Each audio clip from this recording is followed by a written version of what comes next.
Hey, we're Saints. Father Chris here. Welcome to our crucifixion live stream. Glad to have you beautiful people with us. And Deacon Greg, as always, we is live having a conversation. And we're going to talk about pressure. So I led with this a while ago and, in a homily with the community here. But there was probably maybe more than a month ago, there was a period in my life where I was like so brutally under pressure. And forgive me as I get a little personal with it, but there was just a million and one things happening all at the same time, like in no particular order. Within our team here, we had some hiccups within the workings, the inner workings of the team. We had to work them out, and it wasn't really a big deal, but it was enough that it caused significant amounts of stress. We had a beautiful, beautiful assistant pastor here in the community to help us, and he was yanked away from us to go to another church. Anyways, we miss him dearly, but that puts a huge burden on, right? I mean, like if you think about it, we have 1,000 people that we deal with in our community, and that's you and I, man. You know what I'm saying? And there are some things that I can't do that you do, and vice versa. I mean, it's a lot of pressure. Again, all of our people are awesome, but there's 1,000 of them. There's only two of us. There was, in my personal life, I was, I don't have tons of money, but I want to do whatever I can to set my wife up so that if I drop dead tomorrow, she can raise my girls, no problem, put them through college, get them married off, and then, all that stuff. Well, I had which for me, maybe not for others, but for me was a significant business opportunity that would have really taken a lot of pressure off of me to give security to her in the event that I dropped dead. But in the process of getting that security, and finding that relief from the pressure, it was incredibly filled with pressure. I mean, it was like, it was, I don't even know what the words, because I don't know business very well, but it was enough that I was like pulling hair out. The Warrior Saint stuff that we do, I mean, awesome stuff, but total pressure, constant work, constant grinding. You know what I mean? Like people always say, like, you to both of us, which is very gracious. Oh, you guys preach so well. You make it look so easy. Well, thank you, but and we try, but it's not easy, right? It takes a lot of work. Last part of it, I guess, there was, someone, you remember this on one of the previous live streams, I had said some things. I was using an example, and in using the example, I offended someone, and tried to find that person to apologize, and I couldn't find him. Nobody would. I mean, I don't know the person's name, and the people I know that know the person wouldn't give me the name or the number, so I couldn't find them, and it bothered me, not because like everyone makes a mistake, everyone does rotten things, we have to apologize, but it bothered me that I couldn't connect to that person. It put just, internal pressure on me because I felt compelled to apologize and was really unable to do it. All of that to say I was not a very, very happy person. I know you guys probably know, being around me at that time was probably not great because I was just being the word I use, the feeling is being squished, right? Yeah. Good stuff.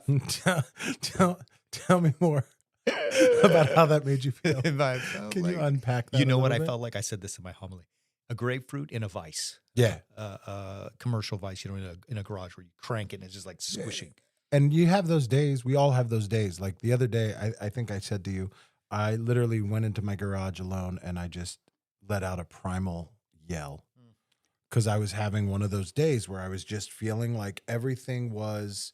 You almost feel like everything's conspiring against you. Yeah. Like I looked at my wife, Diana, when she got home, and I said to her, if we didn't just have the full moon, I would be convinced that it was today because of the way the kids were acting, the way everyone around me was acting, just the way everything was going. It was insanity. And the grapefruit in a vice, like it just feels like your head is being compacted. Yeah. Now, look, we're talking about things that are important to us personally, but they're not end of the world stuff, right? I mean, your kids are young, having a rough day or week. It's awful, but it's not going to end the world. What do you do then when it's like, you imagine the real stuff, the real pressure? Somebody has, who's a parent, and they have their kid who may be sick, or as a child, their parent may be sick, an older parent, or they may be sick. And I say sick not with the flu. I'm talking like, life-threatening issues. I mean, that's heavy, right?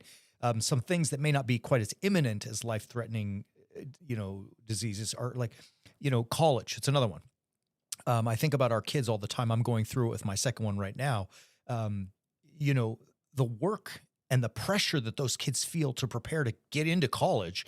Like when I went to college, it was really simple. I wrote a letter and it said, I like you. Do you like me? That was how we got into school. It's not like that anymore. I mean, tons of things that they have to be involved in, and they're squeezed. And then when it comes time for the process of application, there's pressure because it's not a merit-based thing anymore to get into college. You know, merit's part of it. It's a small part, but a lot of other factors go into it that are outside the control of these kids.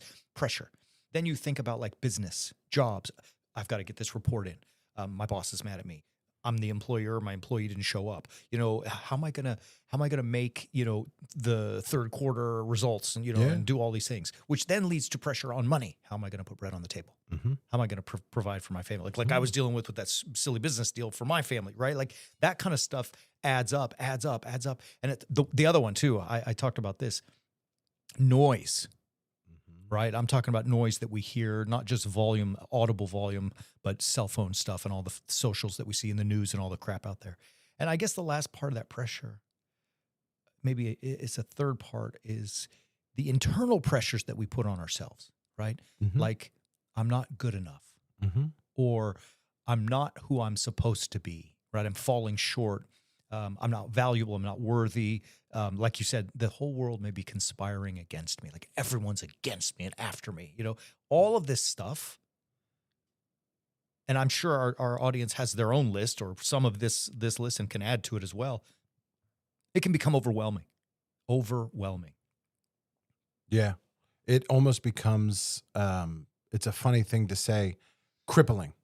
I like the word overwhelming, but I also feel crippled by it. Like I feel sometimes when I'm in those moments where there's so much pressure, there's so much going on, that I don't know where to move. I don't even know how to move. Yeah. I don't know what the next steps are. It's like the freeze and the Yeah. fight, flight, or freeze. Yeah, like you just, there's so much going on. It's easier to just sit back and just stop. And when you say noise, I know what you mean, but let's not also discount the actual physical noise that surrounds us. Absolutely. Every single place we go. Yeah, totally. Places are getting louder. Places are pumping music louder Yeah. and louder and louder, which just elevates everything. And it's and as we get older, Yeah, can't take it. that noise, especially in the background, makes it hard for us to focus.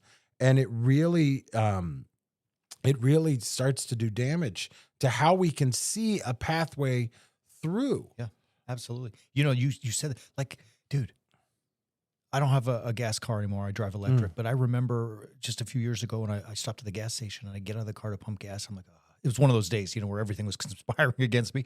I'm like, I'll just have 2 minutes of quiet while I pump the gas.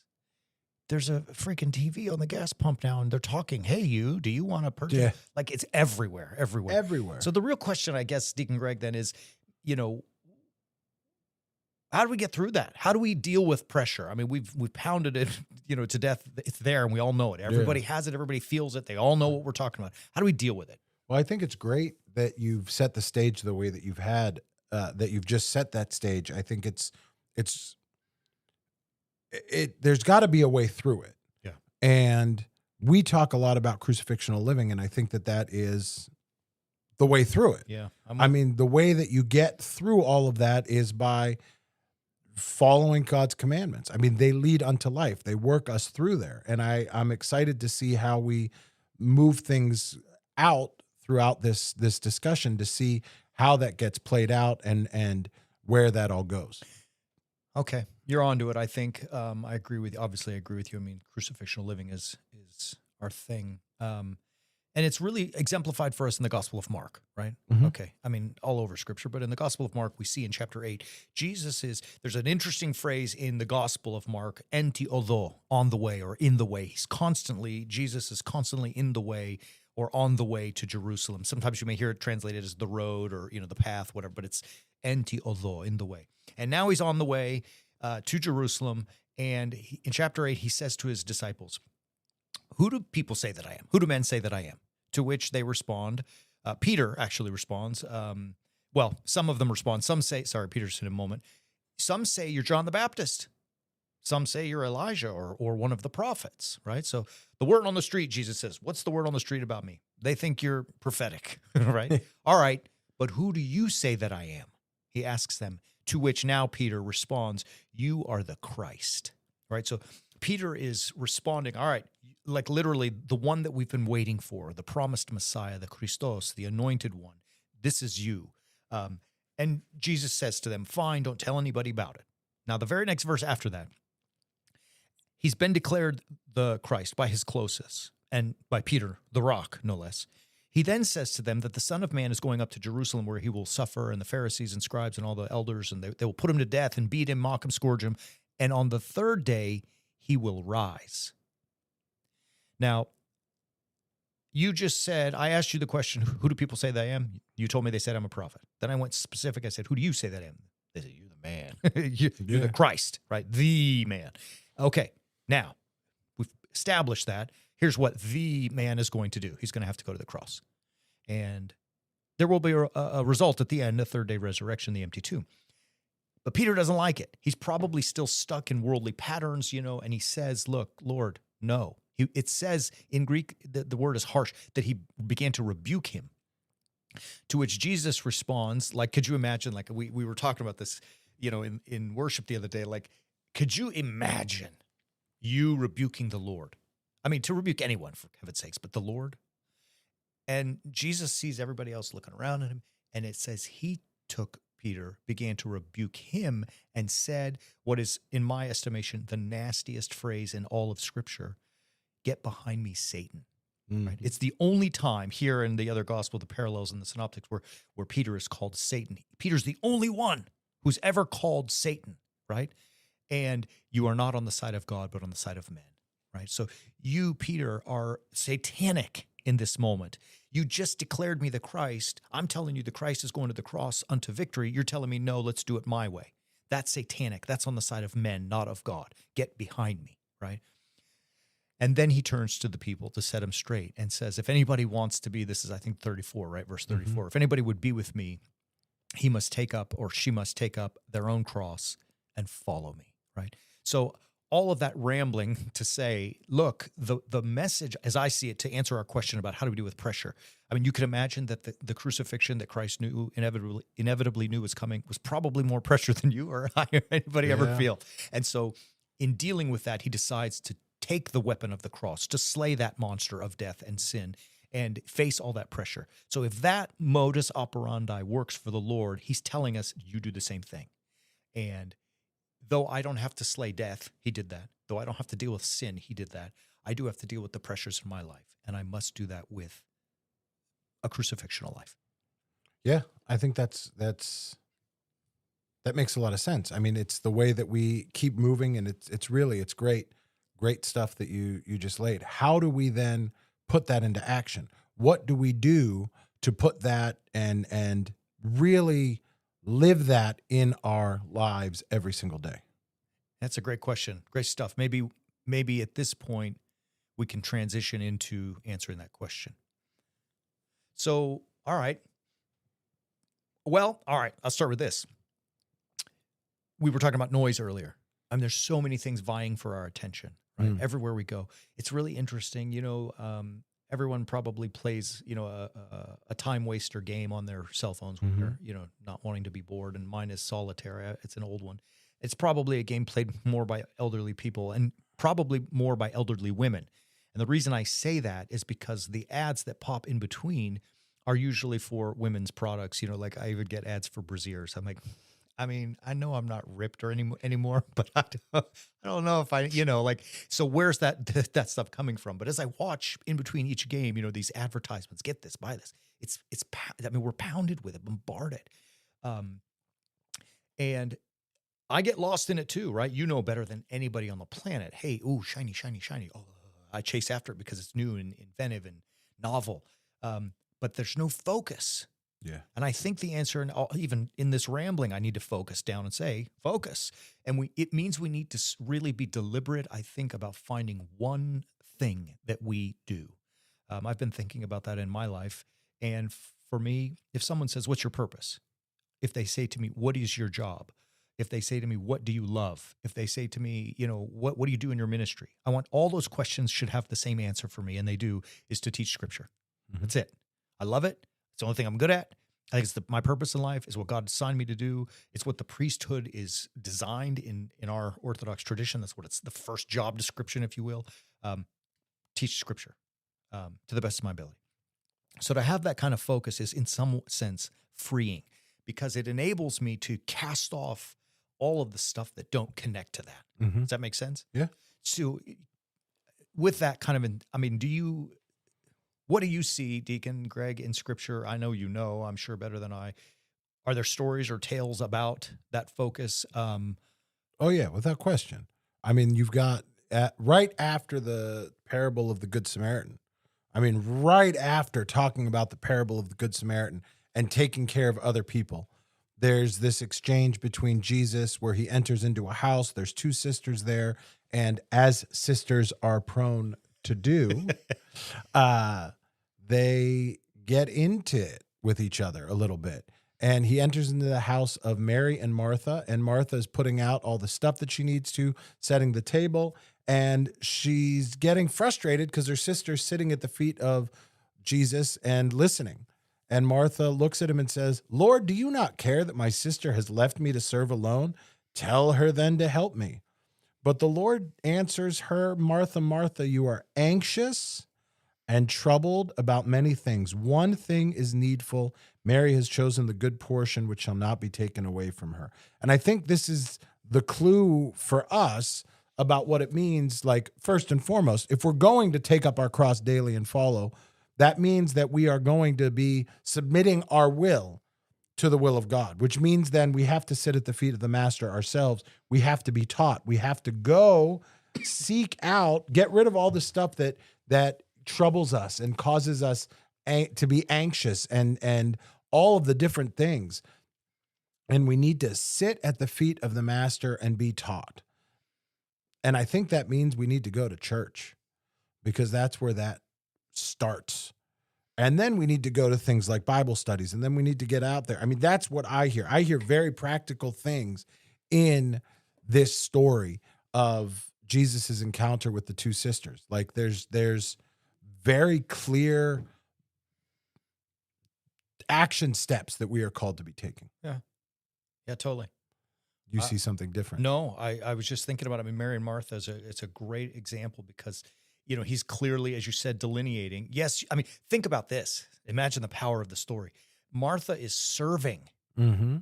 She's serving another, and service to other is, par excellence, God's commandments in Scripture, from the first page to the last. I mean, everything is about other, taking care of other. And here Martha is doing that.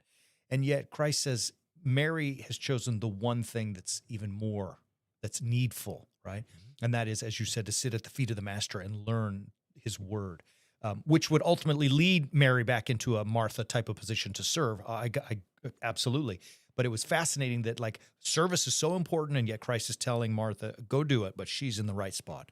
And it comes right after the parable where he is talking about taking care of the other. Yeah. It comes, I mean, literally, because we read Scripture as a totality, even though we fragment it and read individual stories, it's coming and it's deliberately there right after he's telling this story about taking care of the other and being the one to do what you need to do.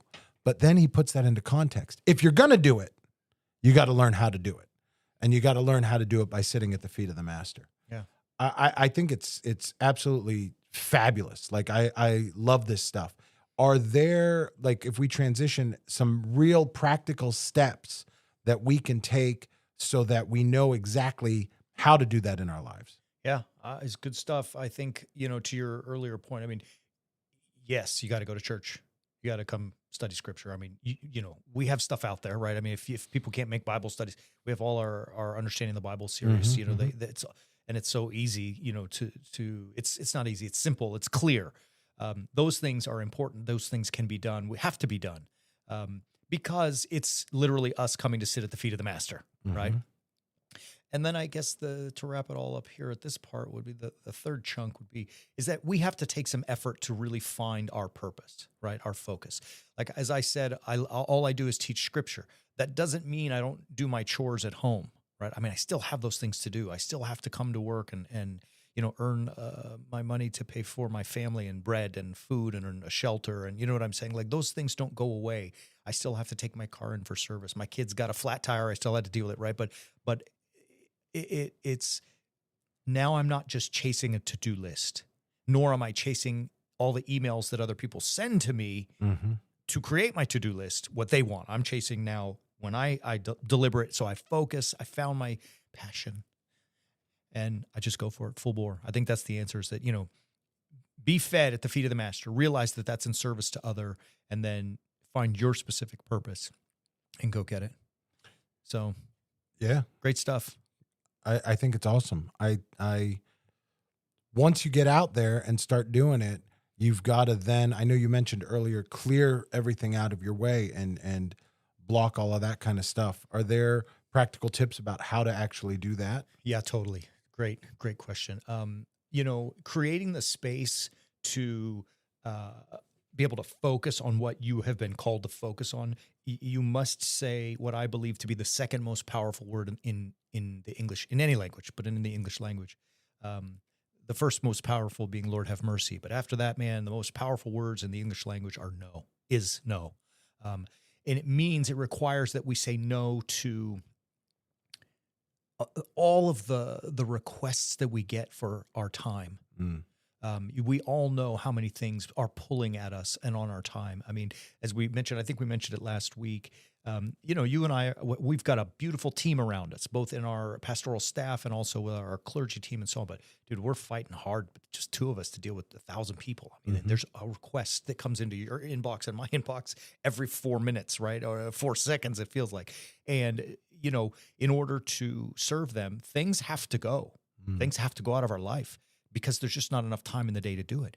Even more so, sometimes their requests have to go, because our main focus is to teach the gospel, right? And so you can only do so much, so many things, and you have to say no. Let me say it like this. I'm probably going to get the numbers wrong. You guys use your calculators and do the math, but you remember we did this. So there are, I forgot the exact number, but 8,460 hours in a year, something like that, around 8,000 hours in a year. And if you and I were to do the following, sleep 5 hours a day, and that's it, which we obviously know is not enough sleep. It's not adequate. But if that was, so we slept those 5 hours, 7 days a week. And the only work that we did was our Sunday duties for 3 hours. So sleeping 5 hours a day for a week, 3 hours of work a week, and that's all we did. That would leave 6,900 hours and change in the year. With our 1,000 people, that means we have 7 hours, less than 7 hours a year to give to people, right?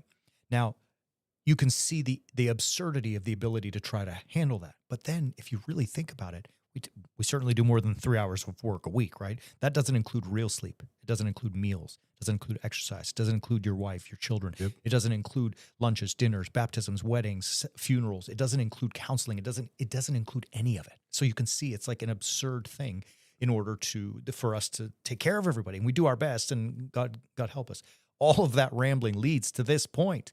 If I'm going to be efficacious in my teaching of the gospel of Jesus Christ, I cannot do it all. Right. And in order to not do it all means, baby, I got to say no. And I think a big part of saying no then becomes a second point that works into that. You have to reframe how you look at things. Because if you're reframing how you look at things so that you are now focusing in on what your one thing is, you've now changed your approach, and that becomes a new approach, which allows you to get through that pressure and allows you to start feeling like you have some more control and more abilities to do things. All right. So, I mean, what do you mean by that? I think I like that idea of reframing, the way we look at it. How does reframing your outlook on a situation or on the world at large help alleviate that pressure that we're even talking about? I don't get sucked into your pressure. I don't allow your urgency, your needs, your desire to have something be the most important thing.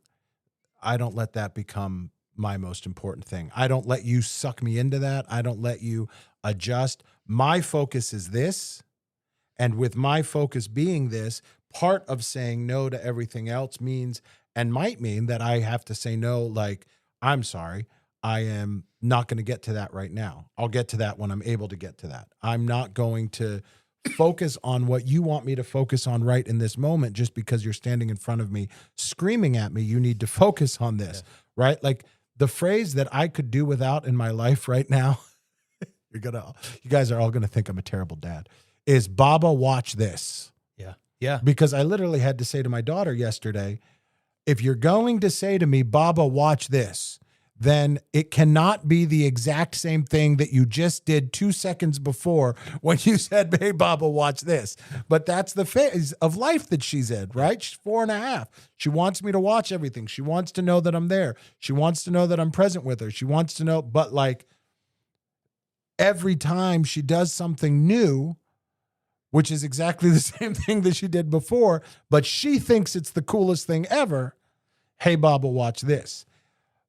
Reframing how we look at it means that everyone else that is coming to us, bringing all of the stuff that they're bringing, and this happens in our world everywhere. This happens with the noise, with all the advertising, telling us that new shiny thing is going to revolutionize our lives, and therefore you need to get out there, buy it, and do it right now because your life is going to be changed by the product that they are selling you.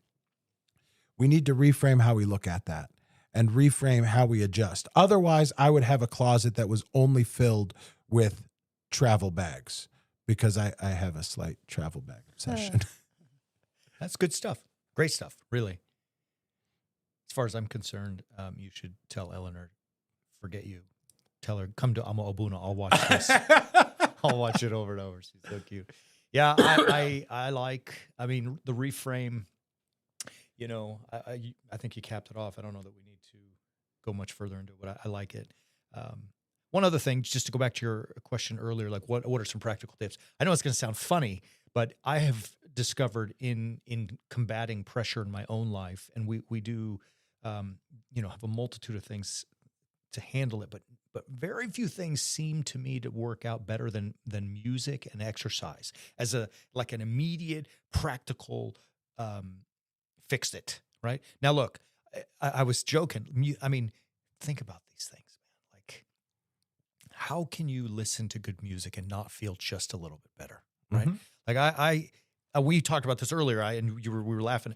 You cannot listen to Thunderstruck and not feel juiced up, right? The other one we were talking about is Kickstart My Heart, Motley Crue, from Dr. Feelgood. That's a great song. That guitar riff gets your juices flowing, right? Well, you can keep going. There's a million things. I just discovered a song, which I know it's old, which shows me to be old, Levitating by Dua Lipa. You don't know this one? It's awesome. I love the song. I'm going to make you listen to it. But my kids are like, Baba, that's like old. I'm like, well, I'm old, baby. I don't know, but it makes me feel good. The other one, here's one. If you don't know this song, I need you to do this. Go to your music app, whatever you have, and search the song Dankeschön by Wayne Newton. I'm not going to do that. I can tell you right now. It's a nice song, but the only way that you listen to Dankeschön is Ferris Bueller's Day Off. Yeah, I mean, but like, it's hard. How do you listen to a 12-year-old Wayne Newton with this high voice singing? It's so fun. It makes you happy. I mean, we're giggling and laughing about.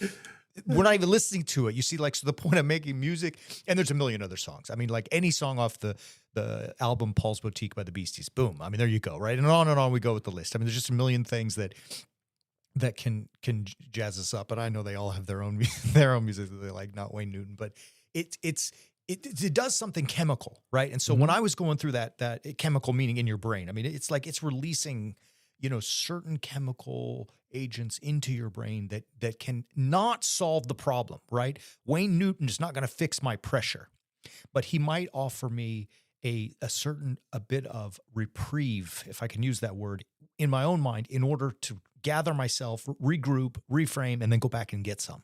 Mm-hmm. And, you know, it's not going to change the world, but maybe the way I look at the world. And I think the other one, exercise. Yeah, you have to.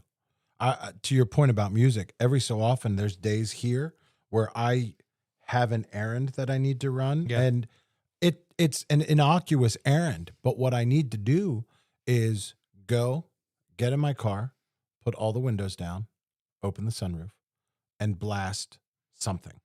Thunderstruck. Usually it actually is Thunderstruck or Go by Pearl Jam. Yeah, That's oh, yeah. another good one. Yeah. But it's like, it's something that's loud that embodies, in my opinion, the angst of my teenage years and allows me to get where I need to go and just reframe my mind in that little moment just by having that little pump from the music. Yeah. It's so good. I mean, it is. And if you can combine, I know I was kind of steering us off into exercise, but if you combine music and exercise. That's why Sierra says, music make you lose control. Music make you lose control. Anyway. I don't know that one. It's fine. You can listen to it when I have to listen to Dua Dua Lipa. Here, watch this. It's so funny. I love it. Yeah, exercise is another one too. Obviously, that releases a bunch of juice into the bloodstream. I mean, I try to exercise every single day. I know you know this, and boy, the days that I don't, I regret it, feel guilty about it, all that kind of stuff. But I don't have quite the same mojo. You know what I mean? It's so all of that rambling, I guess I can say to wrap it up. We don't need to beat exercise into a dead pulp, but in order to overcome this pressure that we're all feeling, is we've got to get ourselves together, right? And I think that recognizes that one, the path that we have to take in life is a crucifixional life, but imitating Christ on the way to Jerusalem. That requires, I guess, at the start that we have a focus. That, that Mary Martha stuff we talked about. Look, I teach scripture. You teach scripture. You study liturgy, whatever your focus, your purpose in your life is, so that we can start to say no and weed out things that get in the way with a new reframed outlook on the world, so that we understand it and grasp it better. Mm-hmm. And then we listen to Thunderstruck and we're happy. Yeah, I think it makes perfect sense. I think it really just ties it all beautifully. And yeah. Great. I think it's awesome. All right. That was a fun one. I appreciate great stuff. Love you, beautiful people. We will, we enjoyed having you with us. Hope you enjoyed it. Share it, like it, all that stuff. Always check out our website. I mean, don't forget to check out warriorsaints.org. It moved to the other side now. It's here. So warriorsaints.org. Our Understanding the Bible series is there. So good. We're so proud of it. Prophet Amos is in final editing stages. So our newest offering about the Prophet Amos will be up there shortly. It's coming, people. Keep your eyes on it. Check it out. We'll be back Sunday at 9, 10 a.m., respectively, for Orthros and Divine Liturgy, and back next week to teach some more. Love you. Have a great weekend. And as always, keep walking on the way of the Warrior Saint.